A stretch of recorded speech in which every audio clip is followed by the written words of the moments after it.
Umunyarwanda yagize ati burya akaryoshye nigahora mwitama. Ikaramu yasinyiye 5 by'ipawundi ntiyatindijemo, niyo yifashishijwe yandikira abakomeye mu bagize amaklub muri Rwanda Rugby Federation, aho umutwe w'Ibaruwa wagiraga ati muraho neza abayobozi b'amaklabu, nk'uko mwabimenyeshejwe imikino ya GMT ku nshuro yayo ya 31 iteganyijwe ku ya 14 z'ukwezi kwa gatandatu 2025. Kugira ngo imikino ishoboke bisaba ko haba habonetse aho gukinira ikibuga.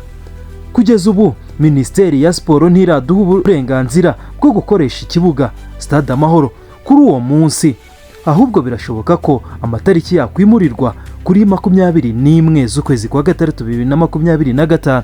Yakomeje agira ati naho kuwa mbere tariki ya 9 z'ukwezi kwa gatandatu 2025 nibwo tuzamenyeshwa burundu niba ikibuga kizaboneka ku itariki yari isanzwe iteganyijwe tariki 14 z'ukwezi kwa gatandatu 2025, cyangwa niba kizaboneka ku wa 21 z'ukwezi kwa gatandatu 2025, cyangwa niba bizaba gushaka ikindi kibuga kugira ngo imikino ikomeze gukinwa ku matariki yarateganyijwe, cyangwa ku wa 21 z'ukwezi kwa gatandatu 2025.